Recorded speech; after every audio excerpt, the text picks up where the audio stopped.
Fala pessoal, beleza? No vídeo de hoje nós vamos falar de uma empresa que provavelmente se você já comprou alguma coisa online, de algum outro país, muito provavelmente a gente recebeu o seu produto aqui no Brasil pelo porto. E a empresa que nós vamos falar hoje é a Santos Brasil. E se você não sabe da nossa empresa ou se já ouviu falar, mas quer entender um pouco mais sobre a história da empresa e também os seus serviços, fica até o final desse vídeo para você entender um pouco mais sobre essa empresa. E a Santos Brasil é a única empresa aqui no Brasil que presta serviço portuário com logística integrada. E ela também oferece soluções completas do porto até o e-commerce. E só para vocês terem uma noção dessa empresa, ela é responsável basicamente por 16% de toda a movimentação de contêineres e de cargas aqui no país. Ela tem aí por volta de 10 terminais portuários, entre eles o Tecon Santos. Ele é o maior terminal de contêineres na América Latina e um dos 3 terminais mais eficientes aqui do Brasil. Aqui já dá para ter uma noção de como é que é a empresa, o tamanho dessa empresa, mas a gente vai chegar lá, vamos falar um pouco agora sobre o CEO e também logo eu já vou trazer a história da companhia, que é bem interessante, vai ter várias aquisições, então fica até o final desse vídeo que vai ter muita informação bem legal para vocês.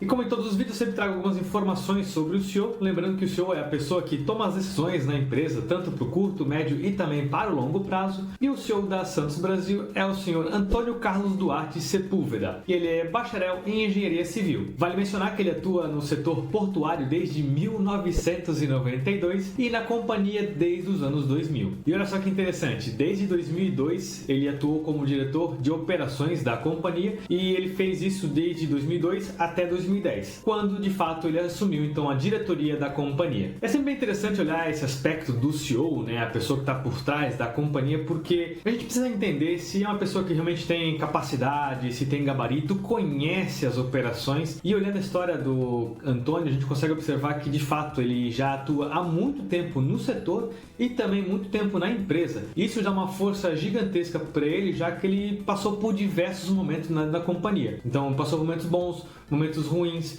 conhece a estrutura da empresa e isso de fato é bem relevante, é muito bem-vindo e é mais um ponto positivo para a companhia.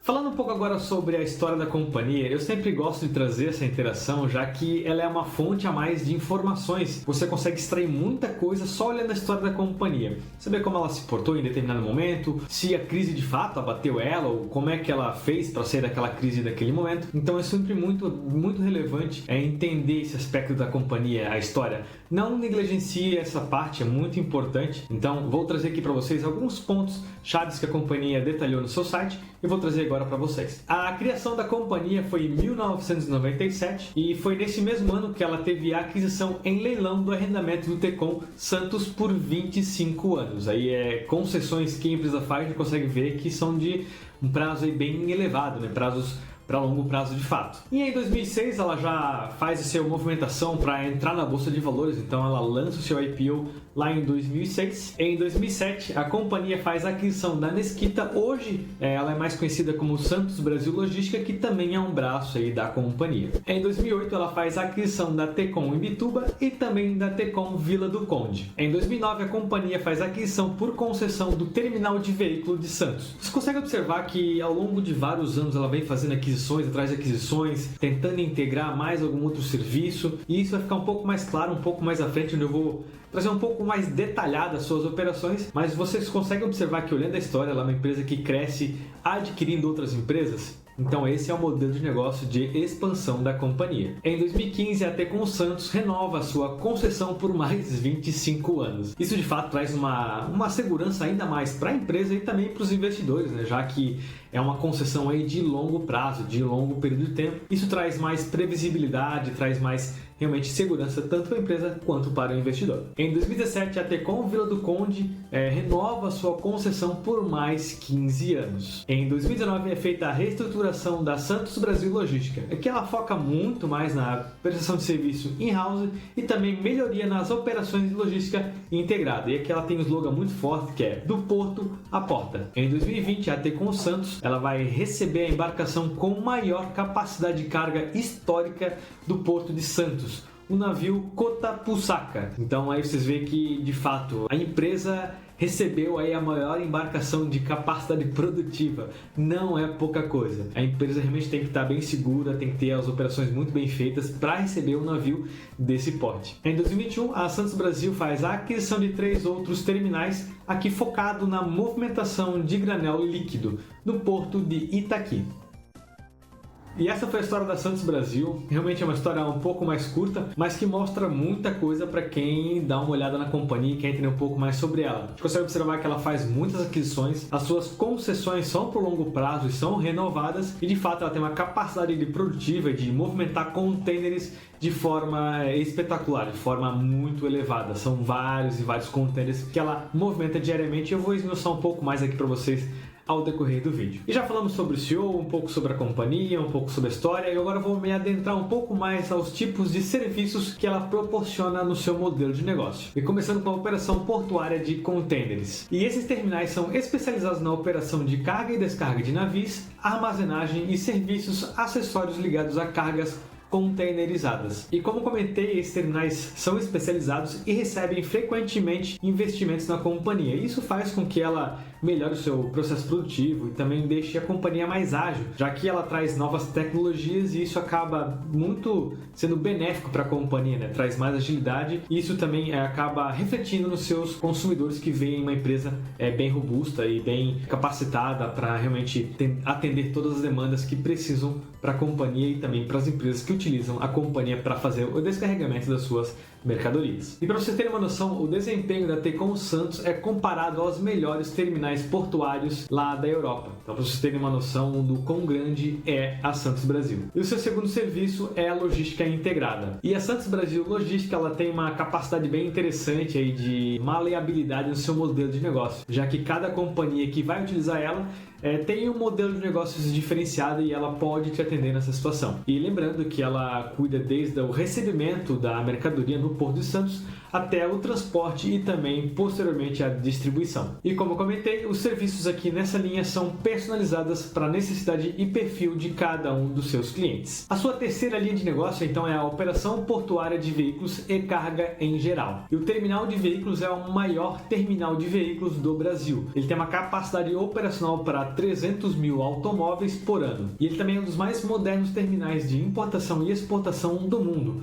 operando aí com elevados padrões internacionais de eficiência e segurança na movimentação de veículos leves e também veículos pesados. E a sua quarta linha de negócios é a armazenagem e movimentação de granéis líquidos. E ele fica localizado no porto de Itaqui, em São Luís, até já mencionei isso na história da companhia, né? E esses terminais, de granéis líquidos de Santos Brasil são destinados ao recebimento, expedição e também armazenagem de combustíveis. Aqui a gente está falando de diesel, gasolina e também biocombustíveis.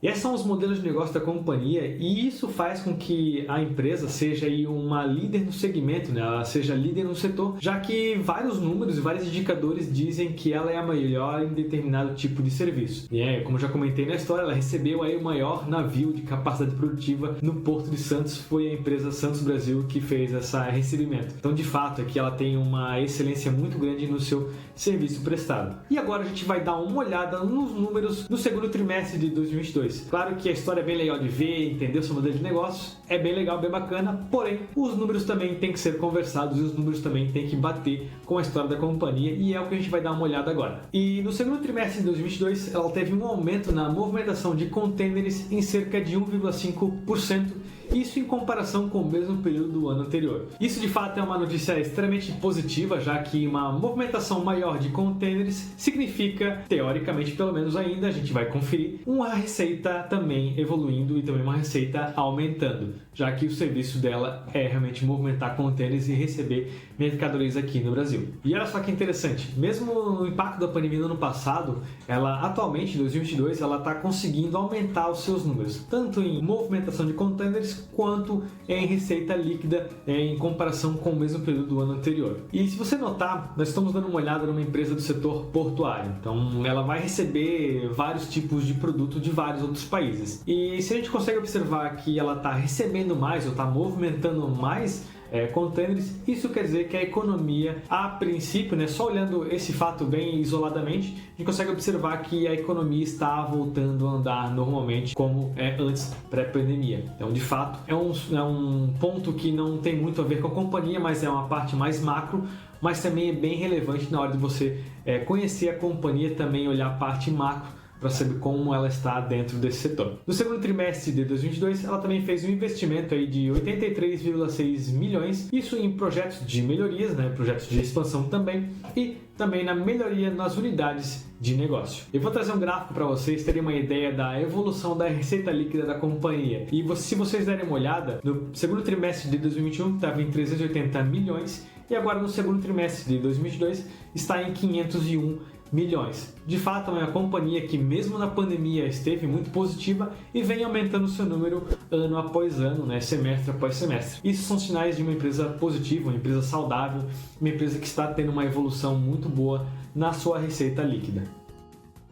E chegou a hora de nós falarmos da nossa análise SWOT, que é a nossa análise subjetiva. Lembrando que aqui não tem certo ou errado, a gente vai tentar trazer alguns pontos que conseguimos observar na história da companhia e também no seu modelo de negócio. Lembrando que a gente sempre fala sobre as forças, as fraquezas, as oportunidades e também as ameaças. Então, bora lá! E a primeira força que eu trago para vocês é que ela tem vários tipos de serviços diferentes, então uma diversificação de atividades. Isso de fato é sempre muito bem-vindo quando uma empresa consegue diversificar o seu portfólio de serviços, já que ela não fica dependendo somente de um tipo de serviço para trazer a sua movimentação financeira. Então, um ponto positivo aí, uma força para a companhia. Ela também é referência na movimentação de contêineres. Já falei na história da companhia, também trouxe em alguns momentos aqui alguma das suas capacidades de movimentação e de fato essa é uma força gigantesca, já que se você precisa de algum lugar para fazer o recebimento da sua mercadoria, provavelmente você vai querer fazer com a maior e de fato a Santos Brasil tem uma posição privilegiada em movimentação de contêineres. É uma empresa consolidada no seu setor, já que ela é a primeira empresa a receber um maior navio de capacidade produtiva do Porto de Santos, então realmente dá um destaque muito grande para a companhia. E uma outra força é que o porto é conectado com o mundo. Aqui eu não preciso falar muita coisa, né, pessoal, já que se você comprar alguma mercadoria que precisa vir pelo mar, você provavelmente vai utilizar o porto para receber os seus produtos. E agora falar um pouco sobre as fraquezas, e a primeira que eu trago para vocês é que ela precisa de profissionais qualificados. E aqui eu falo de profissionais extremamente qualificados. Por quê? Ela tem uma operação gigantesca, pessoal. Ela tem maquinários aí bem específicos, então ela precisa de profissionais bem qualificados, muito capacitados para poder operar suas máquinas. Uma outra fraqueza é que ela tem um custo operacional bem elevado. Então, aqui falando da estrutura de fato, para receber os navios, para receber as embarcações, ela precisa ter todo o seu material, né, toda a sua estrutura bem feita e bem conservada, senão não vai ter como e não vai ter mais movimentações. Então, de fato, é uma fraqueza que a companhia tem, é o custo elevado para manter toda a sua estrutura. E agora falar um pouco sobre oportunidades, e a primeira que eu trago para vocês é realmente investimento em novas tecnologias. Aqui é uma tecnologia que pode facilitar e otimizar o tempo que a companhia tem e leva para a movimentação aí de contêineres. Isso pode ser uma oportunidade gigantesca para a companhia. Uma outra oportunidade é o aumento da demanda dos seus serviços, isso de fato sempre é bem-vindo para a companhia, e também a consolidação de seus parceiros. E aqui eu vou trazer uma pequena história, breve história, do que aconteceu com a Santos Brasil e a Mercedes-Benz. Sim, aquela marca de carros. E para vocês terem uma noção, a Mercedes-Benz naquela época, visto que a gente tinha começado a pandemia, então estava tudo fechando aqui no Brasil, o que aconteceu? A Mercedes-Benz ia receber uma mercadoria via porto, só que era uma carga extremamente grande e a Mercedes-Benz não tinha onde colocar o material que ela ia receber. E isso dá alguns problemas, já que quando a companhia recebe algum container de fora, você precisa devolver esses containers. E a cada dia de atraso gera uma multa para a companhia. Então, pensa o problema que a Mercedes estava naquele momento. Ela tinha que receber um material gigantesco, ela não tinha onde colocar e, além desse problema, ela ainda ia ter mais um problema financeiro, já que cada dia de atraso ia custar mais para a companhia. E a Santos Brasil, sabendo disso, entrou em contato com a Mercedes e fez a seguinte proposta. E a proposta foi a seguinte: substituir contêineres importados por contêineres da Santos Brasil. E essa simples movimentação da Santos Brasil permitiu que a Mercedes não tivesse um custo tão elevado e também não tivesse nenhum estresse operacional com o fornecedor. E, de fato, foi uma movimentação bem simples, mas que fez toda a diferença para a Mercedes. E aqui que eu trago a oportunidade da companhia, esse laço, esse vínculo com as outras companhias, né, é que de fato firma a Santos Brasil como uma das maiores empresas aqui portuárias do Brasil. Então, ter esse vínculo com o seu cliente, né, é sempre muito bem-vindo. E aqui eu trago uma oportunidade que pode ser que essa parceria se prolongue aí por diversos anos. E agora falar um pouco sobre as ameaças. E a primeira que eu trago para vocês são múltiplas regulamentações. Lembrando que ela trabalha com porto e ela tem que, de fato, lidar com vários outros países. E uma outra ameaça é a interferência política. Lembrando que se tiver alguma interferência nesse sentido, onde alguma mercadoria ou algum tipo de container não pode ser recebido no porto, isso quer dizer que vai ter um impacto negativamente para a companhia. E essa foi a nossa análise SWOT. Se você tem algum ponto que viu e não está aqui no nosso vídeo, deixe nos comentários e assim a gente vai deixar esse vídeo ainda mais completo. E agora, fazendo um resumo da companhia, do que a gente viu até agora, a gente consegue observar que ela tem concessões aí de longo prazo, né, de 25 anos, 15 anos, é realmente aí para o longuíssimo prazo. Ela é referência em vários tipos de negócios, então vários tipos de serviço, ela é referência nesse tipo de segmento. Ela oferece soluções personalizadas para os seus clientes, já que eu trouxe um exemplo aqui da Mercedes-Benz e a Santos Brasil, mas tem vários outros exemplos no site dela, se você quiser dar mais uma olhada. E ela tem excelentes números e também está em expansão da sua capacidade produtiva. E se você gostou da companhia e quer se tornar sócio, na data da gravação desse vídeo, a cotação da companhia na Bolsa de Valores está em R$ 8,55. E por hoje é isso. Se você gostou, deixe seu curtir também, compartilhe para mais pessoas e nos vemos na próxima semana. Até lá!